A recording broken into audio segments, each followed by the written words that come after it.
18वीं लोकसभा के स्पीकर के चयन को लेकर सरकार और विपक्ष के बीच आम सहमति नहीं बन पाई है। अब स्पीकर का चयन चुनाव के माध्यम से होगा। देश के इतिहास में ऐसा तीसरी बार हो रहा है। लोकसभा अध्यक्ष पद के लिए सरकार और विपक्ष के बीच सहमति नहीं बन पाई है। वहीं अब 26 जून को लोकसभा की कार्रवाई शुरू होने के साथ ही स्पीकर अगले अध्यक्ष का चुनाव करने के लिए मतदान करेंगे। वहीं अधिक जानकारी के लिए आपको बता दें, राजस्थान के कोटा से 3 बार के सांसद बने ओम बिरला और साथ ही केरल के मवेलिकारा से 8 बार के सांसद के सुरेश ने एनडीए और इंडिया ब्लॉक के उम्मीदवारों के रूप में लोकसभा अध्यक्ष पद के लिए अपना नामांकन दाखिल किया है।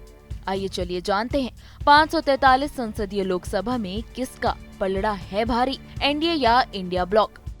543 सदस्यीय लोकसभा में वर्तमान में 542 सांसद मौजूद हैं, क्योंकि केरल की वायनाड सीट राहुल गांधी के इस्तीफे के बाद खाली है। वहीं सदन में 293 सांसदों वाली एनडीए को स्पष्ट बहुमत प्राप्त है। वहीं दूसरी तरफ विपक्षी इंडिया ब्लॉक के पास 243 सांसद मौजूद हैं। वहीं बात करें अन्य दल की, जो ना ही एनडीए का हिस्सा है ना ही इंडिया ब्लॉक का, तो उनके पास 16 सांसद हैं। इनमें कुछ निर्दलीय भी शामिल हैं। अगर ये 16 सांसद इंडिया ब्लॉक के उम्मीदवार का समर्थन करते हैं, तब भी उनकी संख्या 249 तक ही पहुंचेगी, जबकि चुनाव जीतने के लिए 271 वोटों की जरूरत होती है। गौर करने वाली बात यह है कि लोकसभा में संख्या बल एनडीए के पक्ष में होने के साथ ही ओम बिरला लगातार दूसरी बार स्पीकर बनने की रेस में विपक्षी उम्मीदवार यानी कि सुरेश से आगे नजर आ रहे हैं।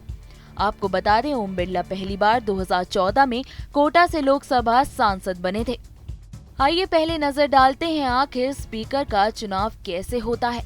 लोकसभा में अध्यक्ष और उपाध्यक्ष दोनों को सदन में उपस्थित और मतदान करने वाले सदस्यों के साधारण बहुमत से चुना जाता है। साधारण बहुमत से तात्पर्य ये है कि सदन में उपस्थित और मतदान करने वाले 50% से अधिक सदस्य होने चाहिए। जिस उम्मीदवार को 50% से अधिक सांसदों का वोट मिलेगा, वही स्पीकर पोस्ट के लिए चुना जाएगा।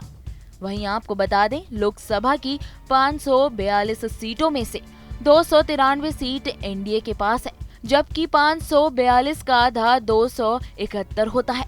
इस तरह भाजपा के नेतृत्व वाली एनडीए गठबंधन के पास सदन में बहुमत है और उसे अपनी पसंद का अध्यक्ष चुनने में कोई कठिनाई नहीं होगी। क्या इंडिया गुट के पास है कोई मौका?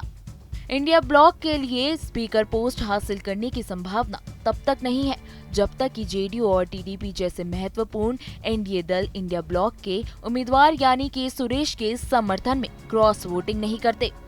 लेकिन एनडीए के 2 बड़े सहयोगियों यानी टीडीपी और जेडीयू ने पहले ही बीजेपी को समर्थन देने का फैसला कर लिया है। वहीं इंडिया ब्लॉक को बाहर से समर्थन दे रही ममता बनर्जी ने स्पीकर पोस्ट के लिए उम्मीदवार चयन के निर्णय में खुद को शामिल नहीं किए जाने पर नाराजगी व्यक्त की है।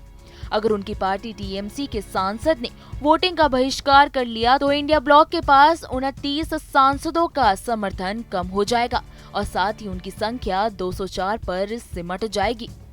ऐसे में आपको बता दें, एनडीए में शामिल प्रमुख दलों में अकेले बीजेपी के पास 240 सांसद मौजूद हैं, साथ ही टीडीपी के 16, जेडीयू के 12, शिवसेना के 7, रालोद के 2, अपना दल और एनसीपी के पास 1-1 सांसद शामिल हैं। इसके अलावा 1-1 सांसदों वाले अन्य दल भी बीजेपी के नेतृत्व वाले एनडीए में शामिल हैं। वहीं इंडिया ब्लॉक में शामिल प्रमुख दलों में कांग्रेस के 99 सांसद हैं। इसके बाद समाजवादी पार्टी 37 सांसदों के साथ दूसरा सबसे बड़ा विपक्ष दल है।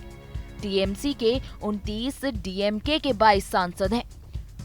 शिवसेना यूबीटी के 9, एनसीपी शरद पवार गुट के 8 सांसद, आम आदमी पार्टी के 3 सांसद, जेएमएम के 3 सांसद इंडिया ब्लॉक के साथ हैं।